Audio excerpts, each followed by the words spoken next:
Hi friends, welcome back to my channel.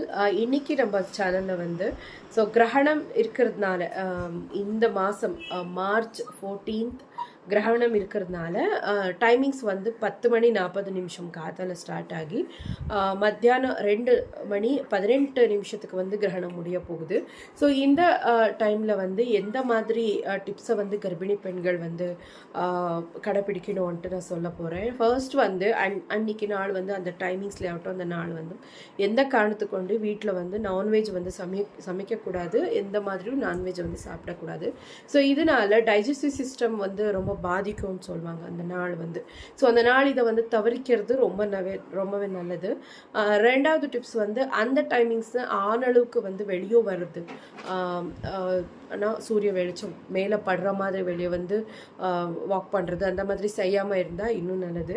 மூணாவது tips வந்து நீங்கள் வந்து அந்த டைமில் எந்த ஷார்ப் திங்ஸ் இருக்கோ இல்லையா, அந்த நைஃப் அந்த மாதிரி விஷயத்தில் வந்து நீங்கள் வந்து பழம் கட் பண்ணுறது இல்லை சமையல் செய்கிறது இந்த மாதிரி விஷயத்தில் வந்து அந்த டைமில் அந்த கிரகணம் நடக்கும் அந்த டைமில் வந்து செய்யவே கூடாதுன்னு சொல்லுவாங்க.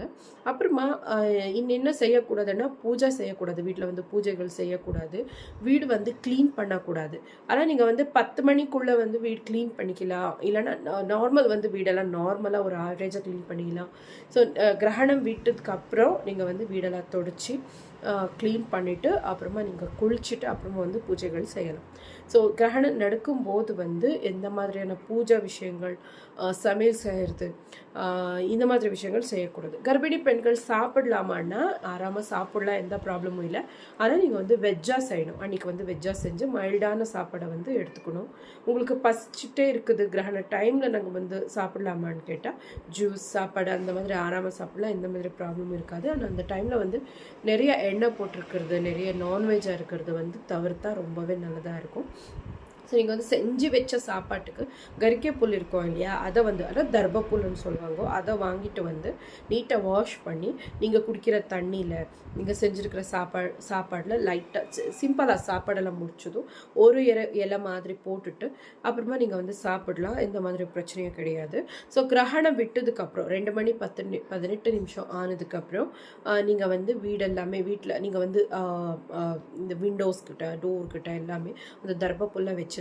பூஜை ஹால்கிட்ட எல்லாமே கிரகணம் விட்டதுக்கப்புறம் அந்த தர்பப்புல் எல்லாமே எடுத்துகிட்டு ஒரு மரத்துக்கிட்டையோ செடிக்கிட்டையோ போட்டுட்டு நீங்கள் தண்ணியில் போட்டுக்கிற தர்பப்புல் எல்லாமே எடுத்துகிட்டு நீங்கள் வந்து வீடெல்லாம் க்ளீன் பண்ணி கிச்சனெல்லாம் க்ளீன் பண்ணி ஆறாமல் குளிச்சுட்டு பூஜை எல்லாம் செஞ்சுட்டு அப்புறமா நீங்கள் வந்து ஒரு நல்ல தண்ணியில் துளசி இலைங்களை போட்டு அந்த தண்ணியை குடிக்கும்போது உங்களுக்கு வந்து அந்த நாள் ஏதாவது உங்களுக்கு நெகட்டிவாக இருந்துச்சுன்னா அதெல்லாமே போயிடும். கண்டிப்பாக இந்த விஷயத்தை ஃபாலோ பண்ணுங்கள். இல்லை நாங்கள் ஹாஸ்பிட்டலுக்கு போனோம், அன்றைக்கி தான் எங்களுக்கு அப்பாயின்மெண்ட் இருக்குது, போகலாமா போகக்கூடாதான்னு கேட்டால் போகலாம். அர்ஜென்ட்டாக இருந்ததுன்னா நீங்கள் போய் தான் ஆகணும், தவிர்க்க முடியாதுன்னா ஆறாமல் போகலாம்.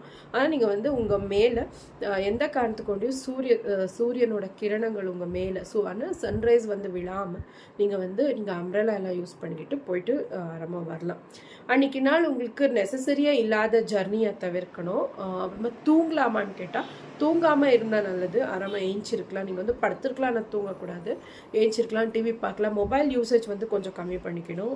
ஏன்னா ரேடியேஷன்ன்றது அதிகமாக இருக்கும்னு சொல்லுவாங்க. ஆனால் இது இந்தியாவுக்கு இருக்கான்னு கேட்டால் கண்டிப்பாக இல்லை. ஏன்னா இது காத்தால 10:40 ஸ்டார்ட் ஆகி மத்தியானம் 2:18 இது முடிய போகுது. அதனால் நம்ம இந்தியாவுக்கு இது வந்து இல்லை, வேறு பகுதிகளுக்கு தான் இது இருக்க போகுது. ஆனாலும் கிரகணம்ன்ட்டு இருக்கிறதுனால அது கிரகணம்ன்ட்டு ஒரு பேர் வந்ததுனால நம்ம வந்து அன்றைக்கி ஒரு கிளியர்டாக கேர்ஃபுல்லாக இருக்கிறது வந்து ரொம்பவே நல்லது. ஓகே, லாஸ்ட் ஃபைனலில் வந்து இந்த கிரகணம், சூரிய கிரகணம், சந்திர கிரகணம் இந்த மாதிரி ப்ராப்ளம்னால பாப்பாவுக்கு ஏதாவது பிரச்சனையா, ப்ரெக்னென்சியில் கர்ப்பிணி பெண்களுக்கு ஏதாவது பிரச்சனையான்னு கேட்டால் சயின்டிஃபிக்காக எந்த ப்ராப்ளமோ எந்த மாதிரி ஒரு இது வந்து உங்களுக்கு கிரிட்டிக்கலாகவோ எந்த மாதிரி ஒரு பிரச்சனையும் கூட இல்லைன்னு சொல்கிறாங்க. ஸோ அதனால் நீங்கள் வந்து பயப்பட தேவையில்லை. ஸோ நம்ம இந்தியாவில் நிறைய ஹிந்துயிசம்க்கு வந்து மரியாதை இருக்கிறதுனால இப்படி தான் இருக்கணுன்றதுனால ஸோ அதை கரைப்பிடிச்சா நல்லது, அவ்வளோதான்ன்ற மாதிரி தான். ஸோ இந்த விஷயத்தை ஞாபகம் வச்சுக்கோங்க. ப்ராப்ளம் எதுவுமே கிடையாது, பட் ரேடியேஷன் ஜாஸ்தி இருக்கும்னுவாங்க. அப்புறம் வந்து சன்ரைஸ் அதெல்லாம் கொஞ்சம் நெகட்டிவாக இருக்கும்னு சொல்லுவாங்க, கொஞ்சம் ஹெவியாக இருக்கும்னு சொல்லுவாங்க. ஸோ அதனால் நீங்கள் கொஞ்சம் தவிர்த்துக்குன்னு இருந்தால் கொஞ்சமே நல்லது, அவ்வளோதான். ஓகே ஃப்ரெண்ட்ஸ், இந்த வீடியோ என்ன மாதிரி உங்களுக்கு பிடிச்சிச்சுன்னு கமெண்ட் பண்ணுங்கள். அப்புறம் வந்து என் சேனலுக்கு சப்ஸ்கிரைப் பண்ணுங்கள். டேக் கேர், பாய்.